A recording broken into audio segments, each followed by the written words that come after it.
my intention right now is to communicate something that has lived in my heart and my mind for about 10 years. There are millions of people in this world that know in their hearts that a better world is possible. They know it in their minds. They know it in their visions. We are some of those people. And there are so many more. And there's a knowing that it's not just a little bit better than how the world is right now, but it's so fundamentally transformed, it reaches that mythic concept of heaven on earth. And there are so many devoted to working diligently, like worker bees of the future, building that reality. And my intention today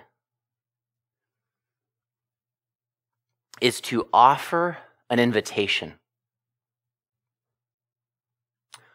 of what I believe is one of, if not the single most impactful things that we can do together to maximize the movement from this reality to the next in a concrete, definitive, revolutionary way. My origin is from, I grew up in the Church of Jesus Christ of Latter-day Saints, often known as the Mormon Church. And some of you may know a little bit of history, may not.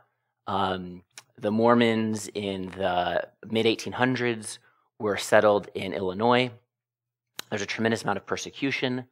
And so they walked across the plains, something like 1,000 miles. And they carried what they could on their backs or in these small hand carts. And they arrived at the Salt Lake Valley. And it was a valley. And Brigham Young, who was a leader at the time, his responsibility was to be able to create a society. And a society is complex because there's all these needs and all these systems and all these structures and all of these economic functions. And what they needed was something simple. Something that they could rally behind. Something they could all focus on. Something that was tangible. That they could all hold in their awareness every day and focus on. And what they did was Brigham Young said, he said, we're going to build a temple. And they built this temple as the first thing that they did. Can you imagine what it would be like to have nothing but wilderness and say, step one, we're going to build a temple? What about like the houses and like maybe like a lumber industry and maybe we start making glass? Brigham Young says, we're going to build a temple. What did he know? He knew that in order to build a temple, you've got to turn on and activate every part of society. You can't do it without it. And so by having that one single focus, that one rallying point, it allowed them to all come together with a shared purpose that they could get behind, that they could watch measurable results, the progress that they're making. But in the meantime, they're building their quarries and they're building their lumber industry and they're making every single tool. They're mining their own ore and making their own tools and building roads and building wagons and building all of the things. And it just so turns out it took them 40 years to build this temple.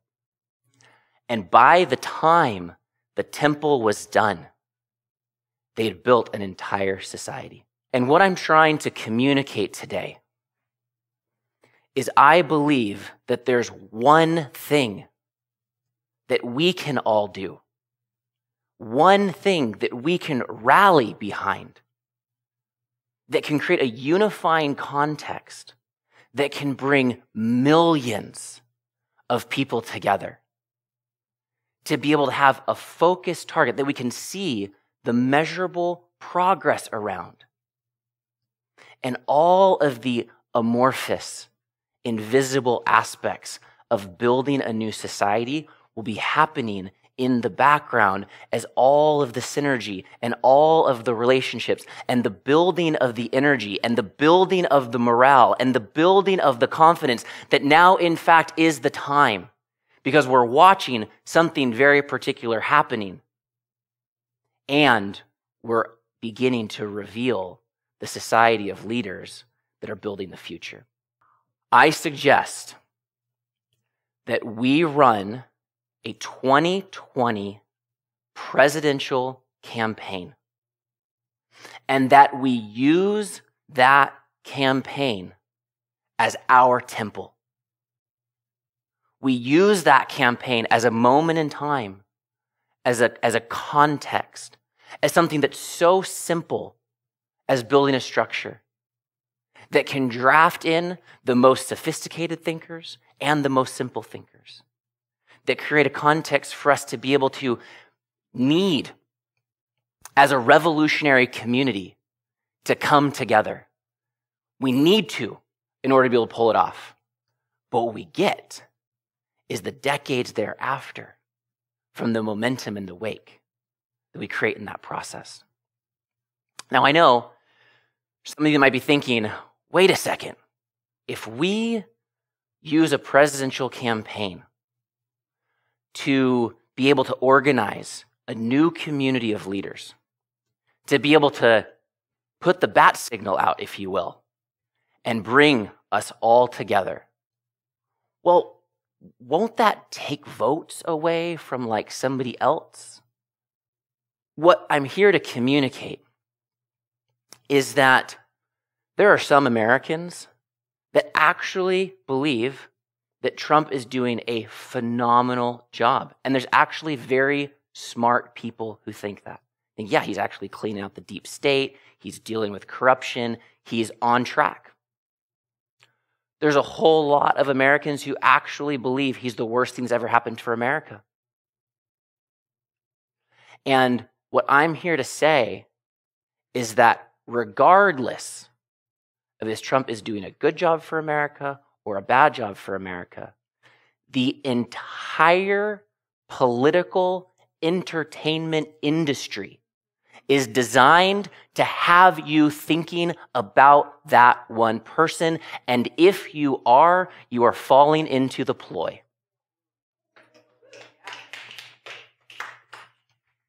There is currently a two-party system in America that is stewarding this country, aka has a chokehold on this country. It's a system. And the leadership that we're actually getting from that system, and I put red and blue together as one interconnected system that provides the perception of choice, is a sinking ship. It's a sinking ship as it is, as its reputation and its support is being pulled away. And it's driving our society into the ground. Because we're spending all of our time thinking about how bad the other side is, that there's no energy left for us to create a better future with. And so we are careening off of a cliff. And this is an invitation to fully abandon that system, fully abandon that thinking, fully withdraw your political participation and support from the two-party system that has no evidence of showing its ability to meet the challenges of our time and rebirth our reality into a thriving future. You may you may find a little bit of incremental progress from that system that you support. The incremental process is kind of like that metaphor of rearranging the furniture on the deck of the Titanic.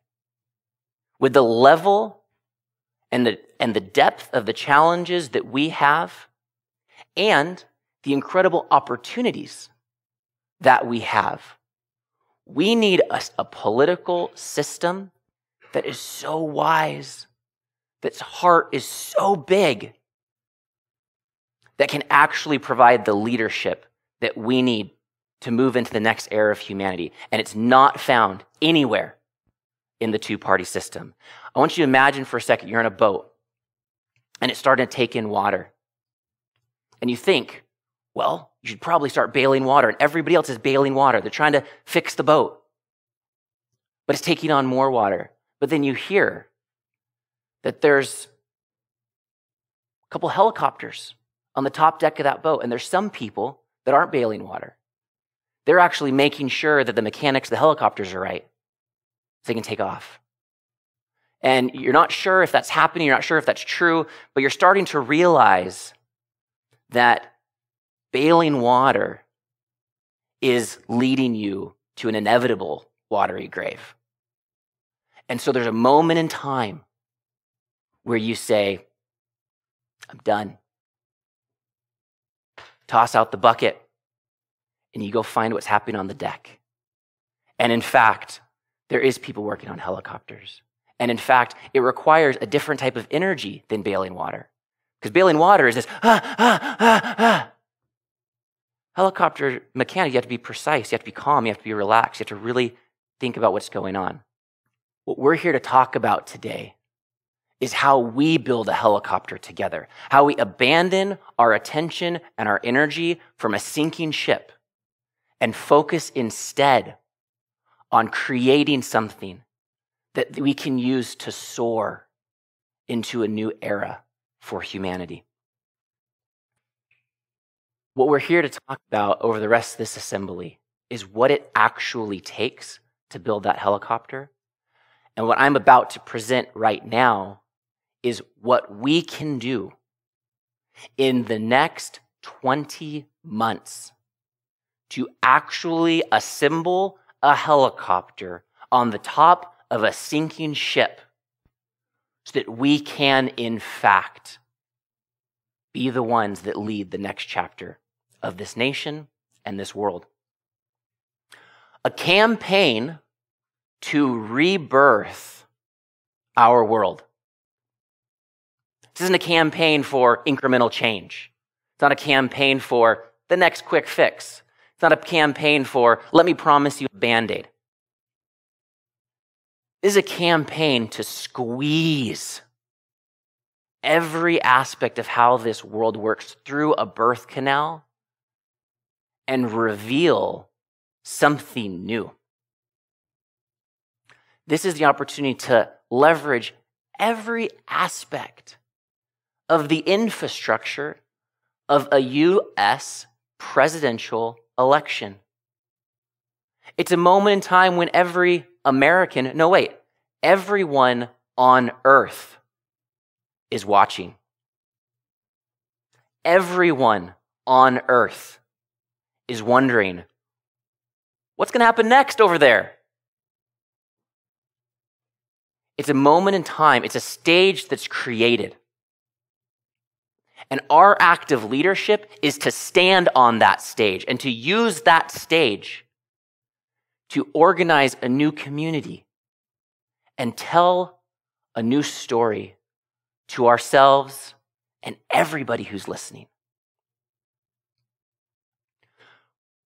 When we saw Bernie come out, we saw hundreds of thousands of volunteers flock, fill the streets, fill the auditoriums, because he was saying something that sounded different, that sounded new. And we watched that happen. And those people are still there and they still care. And now there's millions of more on the edge of their political seat. And we have the opportunity to leverage this moment in time where everybody's figuring out, how do I play? to throw a better party and invite them into a new way for us to use that moment in time to organize and prepare the foundation for the next era of humanity. It's time for those who care to get more bold, more organized, and actually ready to step in to our role of world leadership. So in order to go further, I have to be able to talk about paradigms and ideologies. So we're going to have a little bit of a conceptual lesson here. What's the difference between a paradigm and an ideology? An ideology is a system of thoughts, a system of ideas and ideals, regardless of the effectiveness of those ideals. A paradigm is a process and a pattern. It's a way to relate to ideologies, right? If the ideology is like the book, the paradigm is like the reader of the book. The paradigm is like whether or not you know how to read. And so we have an ideological warfare in America. We've got ideologies pitted against each other. And what we're calling for is an evolution to a new paradigm. And this requires every single one of us to expand our thinking, because we've been raised and trained and inculcated in a particular paradigm. If you think about a paradigm kind of like, let's just use a metaphor of two different ethnicities, let's say African and Caucasian, and then think about the paradigm as a city. So the ideologies are two different groups, and the paradigm is the city. The city helps to, in the context of the city, helps to inform how those paradigms interact with each other. So take Johannesburg during apartheid as an example, the metaphor of the paradigm. Well, that's going to create a very particular type of interaction between the two different ethnicities or the ideologies. But now take those two ethnicities, the metaphor of the ideologies, and put them in the context of New York at the same time. Same people, different contexts of interacting. And now, rather than fighting each other, they can actually be able to co-create. So it's the movement of a new paradigm that allows us to move from fighting each other with our ideologies to actually beginning to interact with our ideologies in a creative way. And I'll show you what I mean. The dominant paradigm in the world today is what we call the win-lose paradigm. Everything in our culture essentially steeps us further. Every movie where there's a good guy and a bad guy. Religion that tells us something is right or wrong. The political narrative that tells us this is good, this is bad. We're your people, those are your enemies. We have to win and they have to lose. Now, where the natural place for this to be is in very young children. That's natural. They're fighting over toys. They haven't quite figured it out yet. It's like, hey, if that person takes my thing, I don't have the thing, and they have the thing. And that's like where win-lose is natural in our human maturation process. But we've created a society that projects that very juvenile paradigm upon our entire society at large, leading us to believe we have to fight each other, leading us to believe that there's a scarcity of resources, leading us to believe that someone has to lose so that I can win. Someone has to be wrong so that I can be right. That's all a paradigm. And where this paradigm is careening our planet and our society off of a cliff is we've built an entire economic system based upon it, based upon corporations willing and able to do anything to win, and totally okay with someone else or something else losing. Now, we evolve from the win-lose paradigm to a win-win paradigm. And now our thinking's expanded a little bit more, which says, how can I think so that I can win and you can win, right? This is like the rational parent that comes in to interact with the children to say, hey, Johnny and Susie, like, I totally get that you're kind of like thinking each other the bad. They don't come in to like reinforce, oh yeah, Johnny's evil and you're good. Not healthy parents, at least. And they try and help to create a new awareness for those children. Say, hey, how can we both win? How about you play with this and you play with this? What is it that you really want? Great, I've got one of those. Here you go. You're good. That's that rational parent coming in to be able to help to find win-win solutions. And so this is an absolute evolution from win-lose. However, we have also used this win-win paradigm in corporate America, for example, to say, how about this? Let's create a situation where I win and you win, not caring about the fact that there's all these other people that are going to lose because we can win together. And so we call that win-win-lose, and that's not good enough. And so the invitation is for us to evolve from win-lose to win-win to all win. This is a new paradigm that's emerging as a new consciousness on earth. And it's a devotion to be able to interact with those different ideologies or different perspectives, and rather than being inside it, I gotta be right, you gotta be wrong, we're actually holding this parental, mature space to say, guys, let's listen to each other.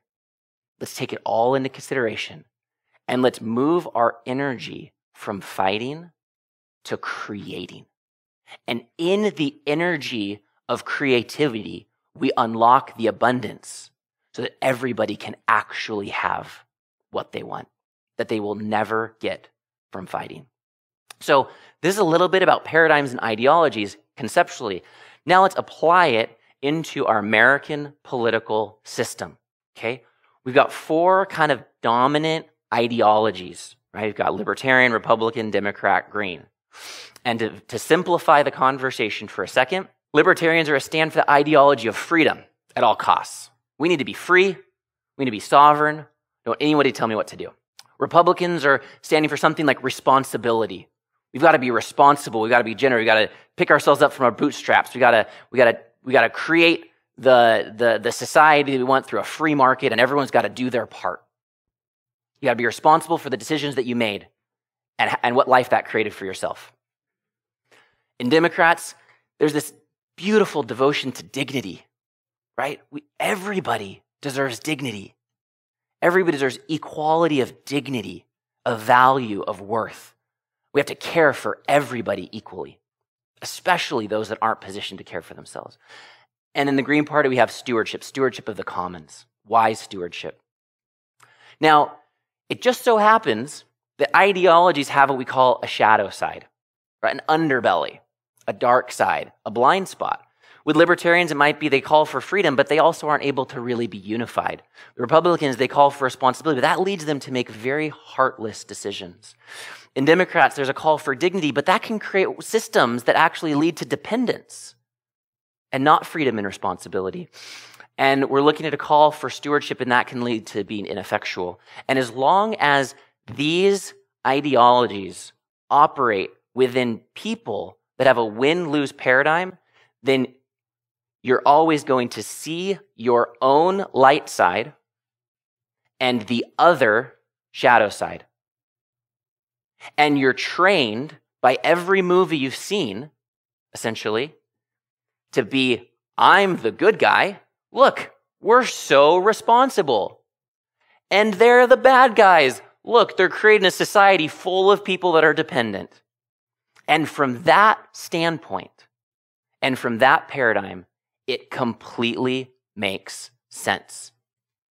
Same thing's true on the other side. Democrat says, we are so good.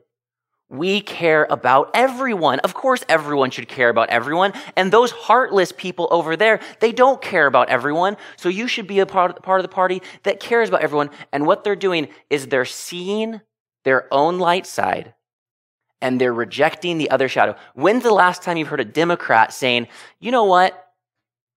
I just heard something a Republican said, and I feel like if I listened to them, I could better learn how to create a society full of self-responsible people. You've never heard that been said. And you've never heard a Democrat say, you know what? I just realized as I was listening to a Democrat over there that there's some things that we could tweak in our platform that would actually respect the dignity of all people more. You've never heard that say. Why? Because every political leader who's driving these parties is inside the win-lose paradigm and they can't see it. And so we have a choice to just keep giving in to our options or demand that we raise to a higher standard. And that means we're going to have to be that higher standard because we can't look for it. So what an all-win paradigm gives us the affordance of doing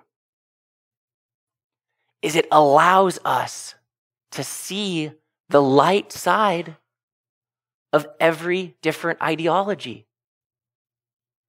And I'll tell you what, I don't want a society that doesn't think about protecting freedom in every piece of legislation, nor do I want a society that doesn't think about ensuring that we're not accidentally or inadvertently taking away personal responsibility in every piece of legislation, nor do I want a society that doesn't factor in to the dignity of all people, nor do I want a society that doesn't ensure that we are good stewards of ourselves, our families, our communities, and our planet.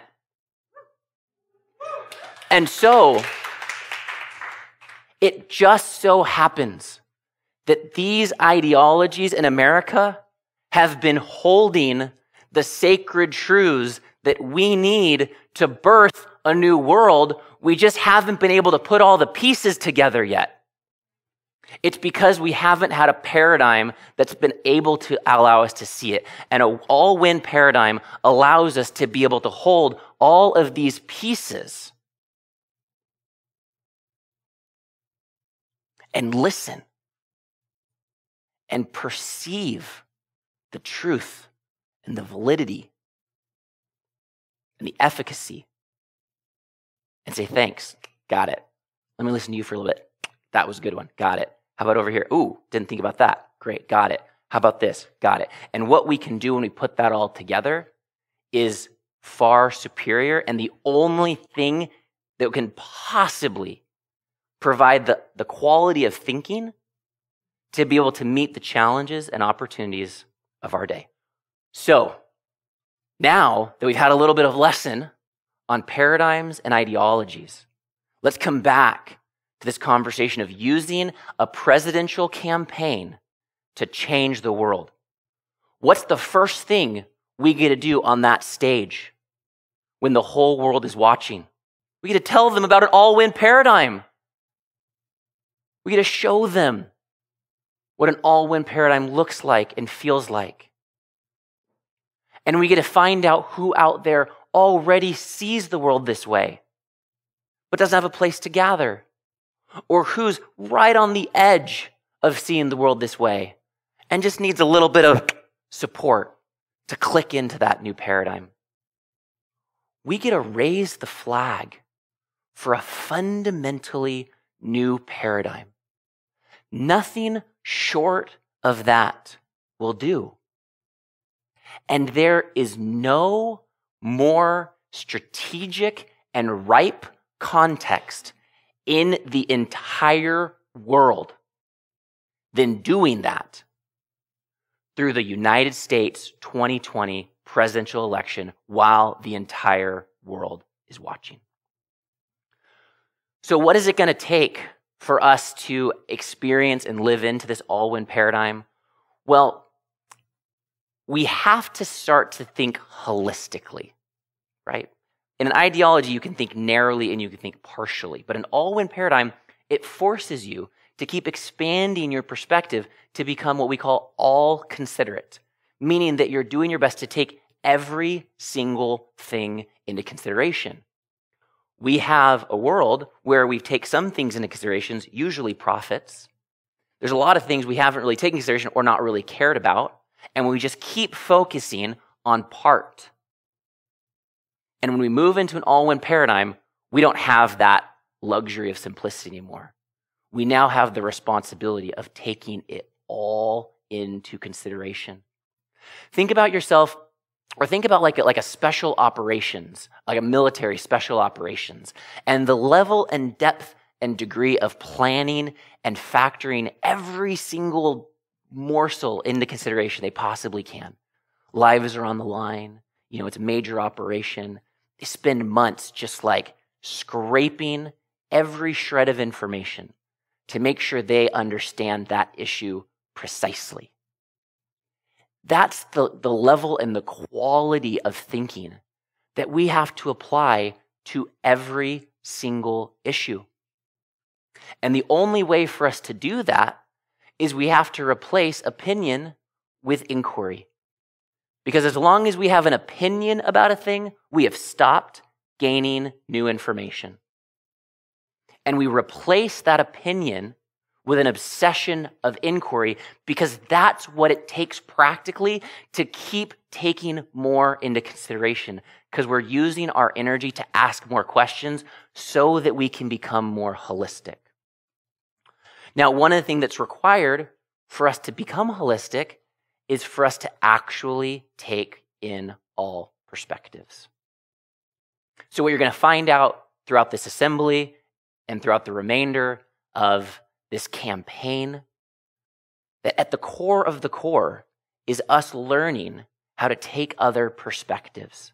Because as we take other perspectives, we can see the world from their vantage point. We can learn something we'd never learn otherwise, and we can use that information to be creative.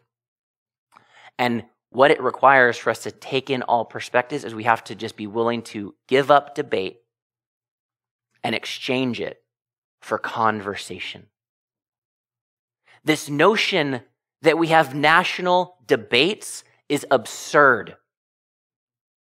Because from the very foundation and premise, it's guaranteeing that nobody is going to learn something new. What we need is national conversations. And that's what an all-win paradigm affords us. And that's the premise that we build into everything that we create. A conversation to be able to listen and turn together, to change our perspectives, to see things from all different perspectives. So in order to get an all-win paradigm, we replace opinion with inquiry, debate with conversation, and we use the presidential campaign to help the world realize what's possible. How would the world be different if we treated everyone with the empathy, care, and support as though we were one human family? Right? We put that all in paradigm to our own family. We want all of our children to succeed. But then, boom, we cut that off. And then we've got all these others. What if we expand that so that we start to care about everyone as though they were in our own living room? So the second thing that we do while the world is watching is we establish a vision for a holistically thriving future together. They say you can't do something without a goal. What's our goal? We don't have a goal. Let's wake up and realize we do not have a cohesive narrative and vision for the future we are going towards that we want to create. We need to be able to create that vision. But in order to create that vision, we have to actually take everything into consideration, because we're not going to just create it by making these small little tweaks. We got to put money and food and dwellings and governance and information and energy and education and health. We got to put it all on the table. We got to look at that. We got to say, how do we put all those pieces back together in a new way? And we can actually use the context of this campaign to be able to start to do that work, to create a playground, to be able to invite in the artists and the engineers and the futurists and the philosophers and the scientists and the political leaders and the parents and the teachers and the elders and the children, and everybody's got something to say.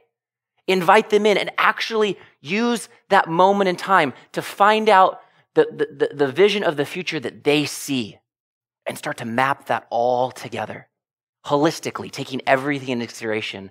And together, while we're watching, together, not some think tank in a closed room, but together in the public, in a co-created open source way, start to assemble an actual coherent vision of a holistically thriving future. And every time something clicks into position, now we can see the future with a higher level of fidelity. Now we can go after it with another level of passion, devotion, confidence. And little by little, we start to click all the pieces together.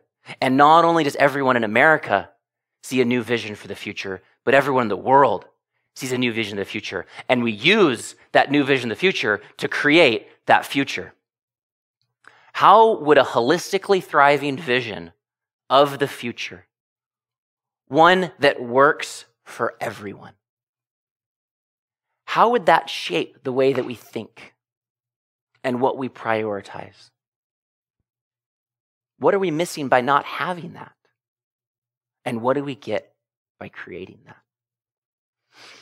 Okay, so we've revealed the new paradigm. Then we've articulated together a holistically thriving vision of the future. And now it's time for us to establish a new national agenda. Because there's nothing on the national agenda that's sufficient to actually address the magnitude of the challenges and opportunities of our day. So we need to actually bring new items of an agenda so that what we're talking about politically actually pops into a higher octave of relevance. Because what we're talking about in our political agenda that's driven by the ideological warfare is hacking at the leaves of the issue, and will just keep hacking at the leaves of the issue. And it's designed that way so we don't think about the roots of the issue, so that profits and power can continue to be extracted from us. So we've got to not play in to the agenda that we've been given. If it's on the news, it's probably on the news for a reason, designed to control what you think about. We have to think about a national agenda in a new way. So what's our first national priority? We have to heal. We have to heal. Why aren't people talking about healing when everybody's sick? Our rates of diet-related disease, our rates of mental health are catastrophic. We're talking about getting some people additional health care, but with the exception of people that have rare issues or accidents or injuries, our healthcare system is designed to actually keep most people sick and extract as much money from their dying process as we possibly can. So it's not that virtuous to want more people to have access to that system as it is. And there's exceptions to what I'm saying right now. But we need a national priority that's focused on actually healing ourselves, healing our bodies, healing our minds. I worked in the medical technology industry for several years, and I just couldn't believe it when I really got to the bottom of the actual health epidemics. What's really making most of us sick is completely preventable. The issues that are called terminal, they're actually reversible. It's just a matter of applying a particular will. We can create a world where heart disease doesn't exist, the number one cause of death. We can create a world where diabetes doesn't exist, where obesity doesn't exist, where most cancers don't exist. We can create a world where we don't need to wake up and pop pills because anxiety and stress and depression are so rampant that we have no other way to cope. We can create that world. It just has to be a national priority. Our communities are wounded.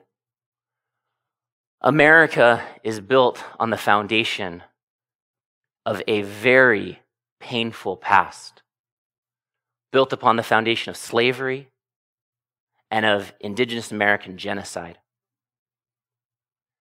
The pain of that history still lives in us today.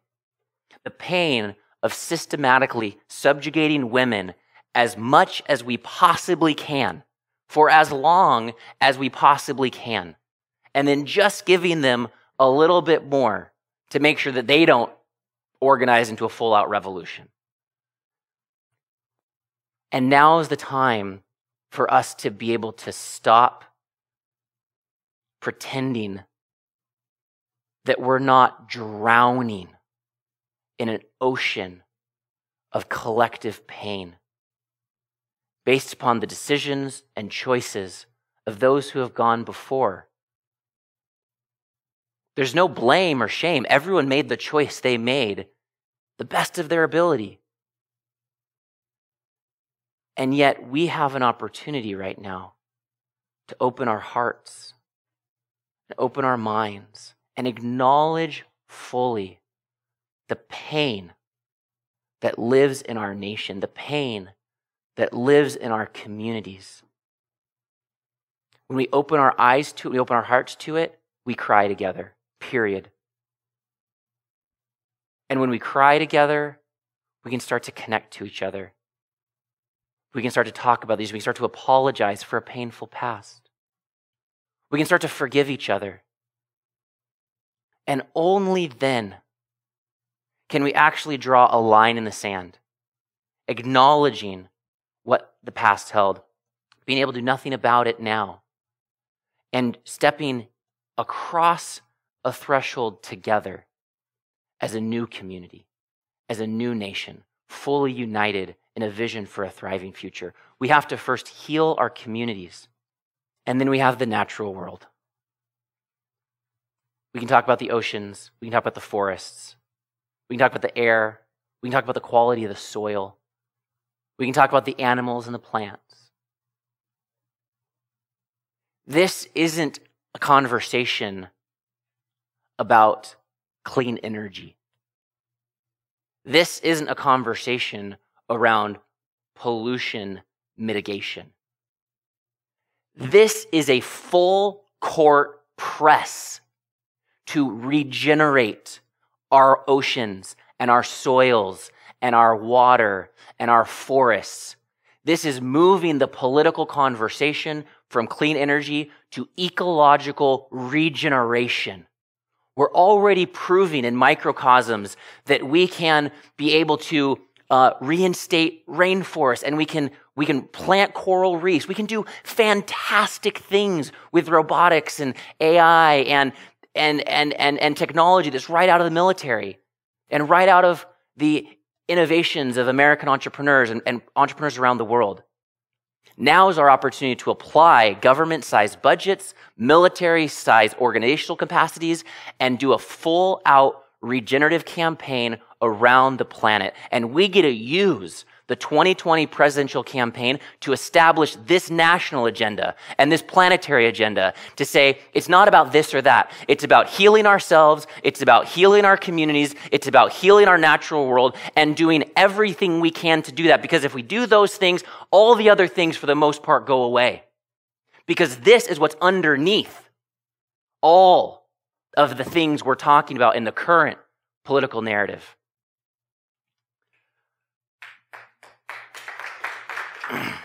Thank you. Thank you. And I actually believe that the world is ready to hear a deeper cut of truth. But we're not going to get it unless we do something bold and standing on the stage as a unified front of millions of devoted citizens of this nation and citizens of this planet is what it's going to take to be able to send that shockwave out into the field of humanity to help us to wake up, to realize that this is what matters. What world could we create if the wealth we pursued comprised human vitality, social cohesion, and the quality of soils, water, and air? That's true wealth. We've forgotten, and we can remember. Our next national priority. It's time for us to fundamentally upgrade democracy itself. Not getting inside of the democratic system, but actually stepping outside of it and looking at it and be like, what is this system we've created? What were the intentions of the founding fathers? How have those intentions been actualized? How have those intentions been co-opted? What of the formation of this country was relevant 243 years ago that's not as relevant today? How has technology potentially plays a new role in how we do democracy? And what's most important is to go back and rebirth that founding intent of the founding mothers and fathers of this nation that says that the only way to have a republic is to have an educated and engaged citizenry. And pretty much ever since that moment in time, those that took over the country from the founding fathers and mothers have been strategically designing a society for us to become less and less engaged. So we need to have a revolution of our own engagement and participation, because what a republic means is that the power comes from the people. What a republic means is that this is our country. This is our government. This is our city, our state, our nation. And we need to wake up in the morning feeling that level of responsibility. Nothing short of a complete renaissance of civic engagement will do, because we have to grab the steering wheel at every nook and cranny of government and society in order to lead that future. And as long as we believe that someone else is going to do it, as long as we believe that we're powerless, as long as we're waiting to be saved, we will never get the job done, and we will be complicit in the careening of that society off of the cliff. And so I invite everyone in this room and everyone hearing this to realize that your full participation in our world and in our government is invited and needed and crucial right now. So that's the primary aspect of upgrading our democracy. Now, what comes next? We have to upgrade our voting system.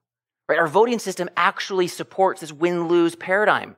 First past the post, majority rules, but it's already starting to shift.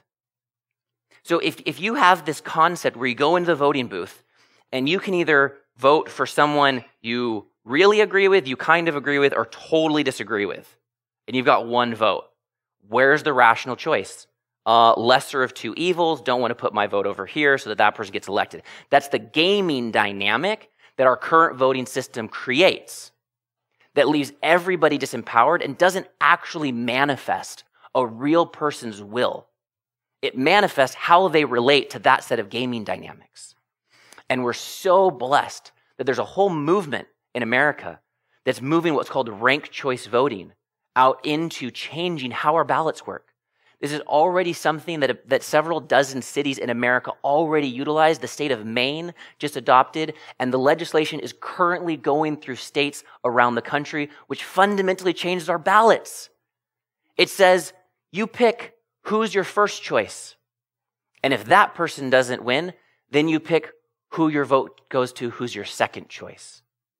Fundamentally changes the voting dynamics and gets us closer to a true democracy. This is one example of how we upgrade our democracy. There are pockets of activists that know how important it is that they're giving their lives to be able to improve our democracy. And now is the time for us as a citizen base to stand together and take that which has been working on the sidelines and bring it into the mainstay and have a national priority of demanding that we really consider how our democracy works and what we need to do so that the democracy itself can meet the challenges and opportunities of our day. So the democracy itself can be that which can embody the paradigms and the values that we're speaking of. It's time for us to technologically upgrade our democracy and make that a national priority. We have very sophisticated technology that give us the ability to interact with government in a way that the founding fathers never could have conceived of. Back there, we really just had horses, and we needed to go to places, and there was no way to bring those people you represented with you, and so they had to actually be a representative of the people. And what that's created today is a system of representative democracy where a person can make a bunch of campaign promises strategically designed to scratch the itch of a voter base, get their votes, get into office, and basically that's where that relationship ends until it's time for them to come back and ask for votes again. We need to create a platform where that's where the relationship begins, where every elected officer has an online environment where their decisions are made manifest, they're big and they're small, where the citizens can be able to engage and have conversations and feed information to their elected reps, where the polling and the voting of the constituent base versus the decisions of the representative can be seen so we can hold our elected leaders into actual accountability. Are they actually representing? That question we've forgotten about. What does it mean to actually be represented? What we have the opportunity to do with the 2020 campaign, we're forming a new technological platform right now, and that every person who runs on the One Nation platform will bring that digital office with them into their elected office that creates this permeable field for all of those who have become civically engaged to directly inform how their representative represents them. We have the opportunity to call for a comprehensive review of all legislation. Our legislation in America has become a complete rat's nest of ulterior motives. It is a complex meshwork of people using the American system to benefit them and creating laws to be able to do that. And we need to do the hard work, the heavy lifting of calling and executing a comprehensive review of all legislation in every city, state, and at a national level, and challenge everything and rebirth our legislation in batches and take away all that's been layered in that doesn't actually serve the citizens and life on earth. And we get to use the 2020 campaign to let the world know how important this is, that we're ready to do it, and that we must create a clean legislative slate for our future posterity to be able to build from. And ultimately, we need to end the dominance of the two-party system in America. We have created a world with the facade that Republican and Democrat is synonymous with government. That's not true. That facade has been woven all the way into legislation that's entrenched and entrenched and entrenched those power positions deeper and deeper. And we as a country need to wake up and realize what's occurred. And we need to do everything that we can to be able to end that system so we can actually unfurl an authentic political process in America. What does it take to be able to end this dominant system? It's very simple. We need the perception that the two-party system is synonymous with government to go away. And we need to be able to occupy a new perception. We need a social movement that doesn't play the lesser of two evils game anymore, that's abandoning the sinking ship. We need to be able to create the campaign infrastructure for our brothers and sisters around the country to campaign for local, state, and national positions in full integrity. The Libertarians and the Greens, they've done their best to create a platform outside of the two-party system, but for some reason they've plateaued. For some reason they've hit a glass ceiling. For some reason they can't go beyond a couple million members. That's never going to get the job done. And so we can't wait for that organization outside the two-party system to happen there. It's time for something new to come together, something new to emerge, something new to arise that can, in fact, organize millions and tens of millions of Americans so that every time a person realizes that they've got a call to duty to step into leadership in their city and their state, that there is a platform and a base in position so they don't have to be able to play this game. And they can stand on a new ticket with a new level of integrity, with a new platform. What could we create if we combine the purity of the Constitution, the lessons we've learned in the last 243 years, and modern technology? And our last national priority is systemic change itself, is to actually reveal that we need to evolve from thinking about things in parts to things in wholes, and actually call for the designers of society to analyze every aspect of how our society works and be willing to realize that how we do food, how we do energy, and how we do community, and how we do governance, the systems themselves need to rebirth. And we can use this national campaign to communicate to the entire country and the entire world that systemic change, not incremental change, is what's needed most. We're moving from extractive to holistic. Would it be worth spending 20 years by reinventing and rebirthing society if it meant that we could lay an optimal foundation for the next 1,000 years? And we get to use, as I mentioned before, this campaign to actually assemble the millions of people that have never yet had a common flag to rally behind. We get to wave that flag and bring them online and bring them into the streets and bring us all together. A community, maybe it's hundreds of thousands that we achieve in 2020. Maybe it's millions. Maybe it's tens of millions. But whatever it will be, that community will be able to help to see well beyond that campaign and leverage that interconnectivity and that synergy of relatedness in order to keep going at it. This is a multi-decade commitment to rebirth ourselves, our nation, and humanity itself into a new era. And One Nation is the party that's calling all in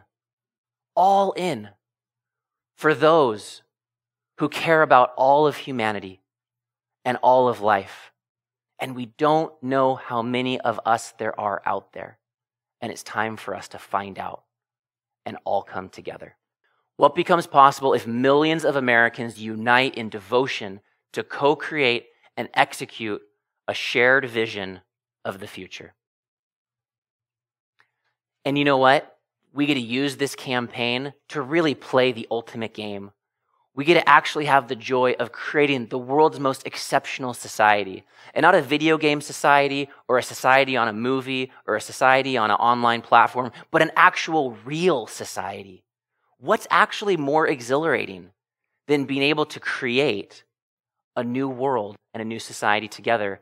Everybody who participates in this campaign gets to step into a deeper level of their leadership, a deeper level of their role. There's an invitation for every single person that can play with this campaign to play a bigger game, to push their edges of growth and of possibility. That seed of a thought that we've had in our hearts that maybe there's something I'm supposed to be doing that I'm not doing yet. This campaign creates an opportunity for every one of those seeds to sprout. We get the pleasure of creating together. We get the satisfaction of really being on purpose. We get to use that campaign to forge meaningful, lifelong relationships. We get to watch and witness as we make progress together, as the movement grows, as we enact change, as we have small wins and big wins. We get to celebrate together. And ultimately, what I care the most about, what I really, really care the most about, is we create an opportunity for us to act proportionate to our care. Most of us care this much. And most of us have opportunities to act that are about this much. And this cracks that wide open so we can take actions that are so bold, so courageous, that offer such a possibility of impact and transformation in the world, that the actions we're taking are proportionate to the care that we have in our hearts. How would it feel to wake up knowing that you are fully engaged with an enthusiastic community, creating a wonderful life for all in this 3D tangible reality for generations to come? How would that feel?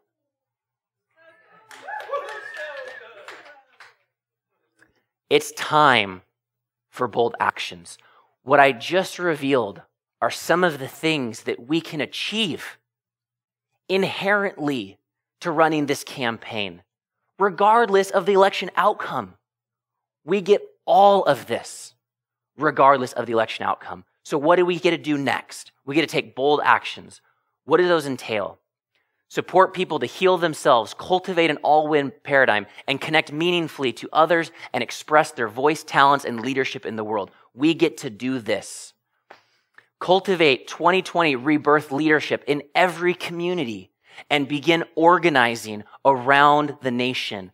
We get to enroll hundreds of spokespeople so that every topic and every community has a voice in this campaign. Every single American can look at this campaign and find a face and a voice and a message that speaks to what they care about the most. This isn't a one-person campaign or a two-person campaign. This is a hundreds of people campaign. This is one nation and many voices and many faces, and making sure that all those voices and faces can stand side by side, saying, we have overcome the divisiveness. We have come from our left past or our right past or our brown past or our white past or our red past or our yellow past. We have come from our past, and we are standing together as a unified front, and we are modeling a new all-win paradigm amongst ourselves because of how much we love each other, and you can feel it.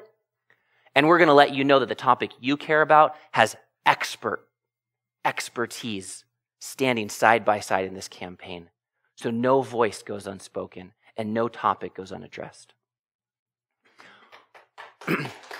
We get to make the world's most compelling art and media. We've seen tastes of beautiful art today. We'll keep seeing it through the assembly.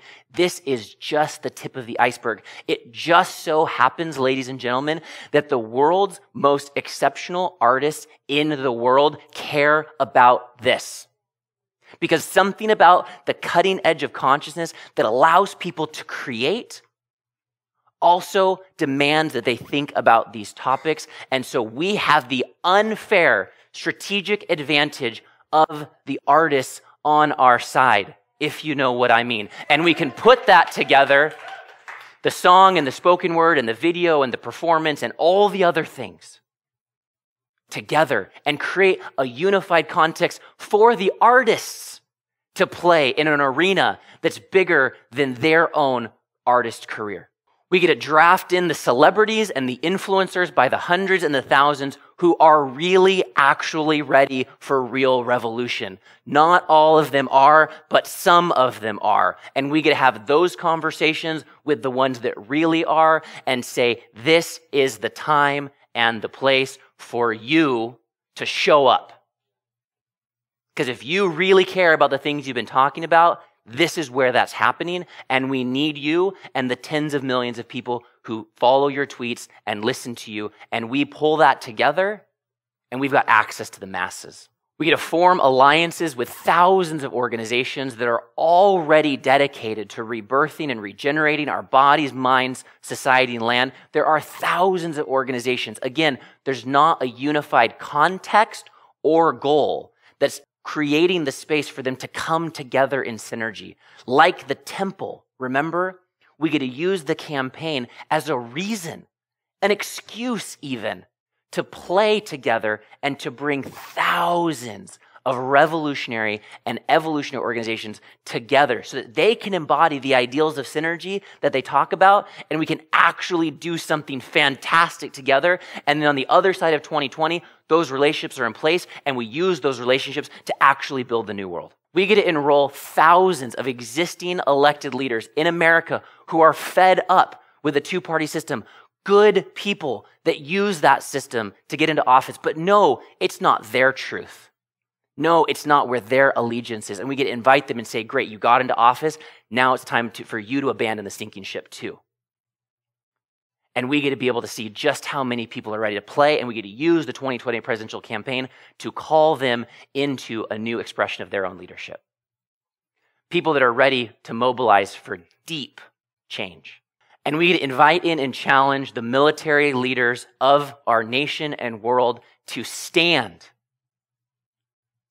for life on earth, to stand for liberty of all people, to stand for the original intention and promise of this nation more than their current marching orders.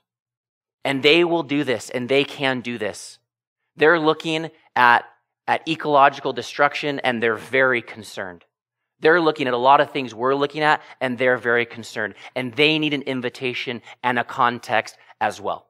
We get to instigate processes to heal our national wounds regarding race, gender, economic disparity, ideological warfare. We can use the campaign to bring these communities together, to make the art that tells the story so we can feel the things, so we can put our hands around each other, so we can cry together, so we can forgive each other, and so we can just move on and create a new world together. But we have to do that healing work, and we can use the campaign to do that healing work, a moment in time. The healing starts now, and we're doing that now, and this is why we're here. And you know what? If we only get 50 people in a room and we all heal a little bit together, then that was worth it. But maybe we'll get 5 million people in a room and we'll all heal together, and that will be worth it too.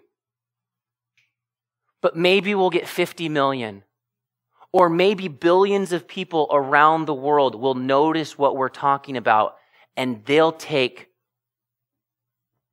one step further in healing themselves as well. Maybe we can use this moment in time to actually catalyze a planetary movement of genuine healing around the world. We get to hold citizens' conventions. Think about online platforms and physical convention rooms full of hundreds or thousands of citizens who care tremendously about any particular topic, but they've committed to come out of win-lose and into win-win. And despite their ideological background, they're now willing to bring their ideological background as creative fodder, as paint on the palette, to be able to create a new world, to take every one of the most challenging, divisive, polarizing issues in America and be able to look at it with the level of sophistication that it actually deserves. We need a depth of conversation, a depth of research, a depth of experimentation. We need citizen conventions that are kind of like the new jury duty, where we sign up for something for a multi-layer process to be one of thousands of Americans who are analyzing a topic so deeply that we can actually become holistic in our thinking on the topic. And then once we're holistic, we can create an all-win future. There is no topic in America that's fundamentally divisive. It's only fundamentally divisive when looked at through the lens of a win-lose paradigm. And we can pull together citizen conventions in order to be able to do something that's never been done before. Win-win solutions to our current needs, the dividing issues, and creating a path forward for a thriving future. And we get to build digital networks and occupy our digital networks and occupy our physical streets. This is not just about occupying Wall Street. This is about occupying Main Street. This is about us actually beginning to move into our physical and digital spaces and show the world our unified front. Reveal ourselves. Let us be seen. Go out in the streets by the hundreds and call for the thousands. Go out in the streets by the thousands and call for the millions. It's actually a time for us to organize. MLK says what? We need to be, those who love peace must learn to organize as much as those who love war. So what does it look like for us to march in the streets? Not to display our military capacity, but to display our earnest resolve for healing and building a wonderful future. And then what does it look like for us to turn on the music and dance and show the world our joy and our freedom of expression, our open hearts and our love? We have to show the world by putting our bodies out so they can see them. And we have to go nuts on our digital platforms to make ourselves heard and seen, not to be able to start argumentative conversations on social media platforms, but to call who's out there that's sane that's looking for a new way.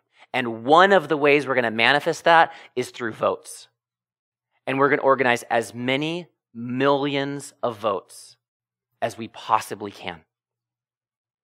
You know, there's this thing that the founding fathers of this country, they gave us the opportunity to create change without violence. They didn't have that before. They had to use violence to create a world where we could create change without violence. And what that is that's votes. Those votes used to be the bullets, but now they created the space where we can use votes, not bullets. And we may be careening towards an increased totalitarianism of our country and of our world. We might not have those votes anymore. Our civil liberties are seriously being jeopardized.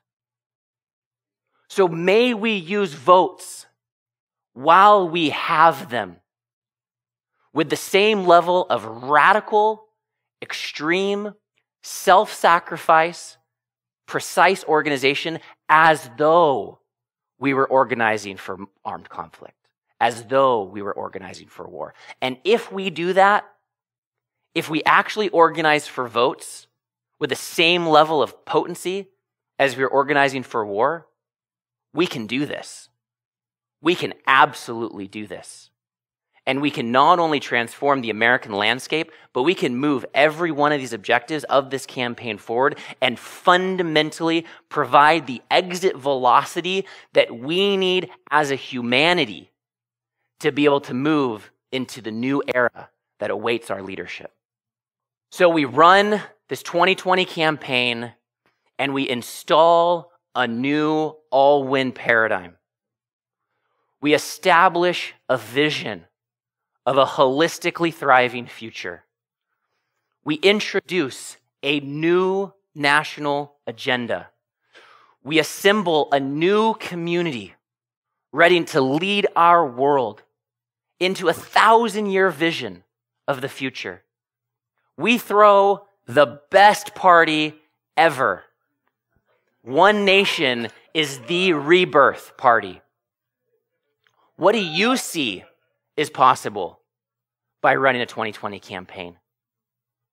Am I nuts? Or is there something here that's beckoning us? Is there a level of information or intelligence that's whispering to your heart that there's something true here? Maybe life has something in store. Maybe we're about to produce the greatest show on earth. We can't lose. We cannot lose. On the low end, we launch a new political party, we get our first several 100,000 or million members, and we establish these intentions throughout the field, and we absolutely set ourselves up for the next phase. That's our worst case scenario. Middle case scenario is that we explode the One Nation membership and party around the country. It becomes a dominant new political vehicle and a place where most people who authentically want to lead the world are leaving, they're abandoning their other systems, and it is exponentially increasing in political strength, which is allowing us to move into 2022 to begin putting hundreds and thousands of mayors and state reps and sheriffs into every nook and cranny throughout our society. Okay, that's mid. On the high end, we're all together in DC, January 2021, for the inauguration of the One Nation presidency. And we leverage that honor that life afforded us to be able to accelerate these intentions maximally in this nation and as a leader in our international community. We can't lose because this is a 1,000-year plan. We've got to start somewhere. We can just keep building and growing and leveraging the success that life deems us worthy of, in order to stay in the game until we really do bring down heaven on earth? Is the possibility of rebirthing humanity worth you dedicating a full year to? Is it worth it for you to be able to figure out what your role is, how you organize and arrange your life so that you are maximally available to give your gifts, to give your time, to give your resources, to give your genius, and to step into the role of leadership that you are destined to? Is it worth it for you to go all out for a year with us? Ready yourselves. 2020 is the year we begin rebirthing our nation and world. Thank you.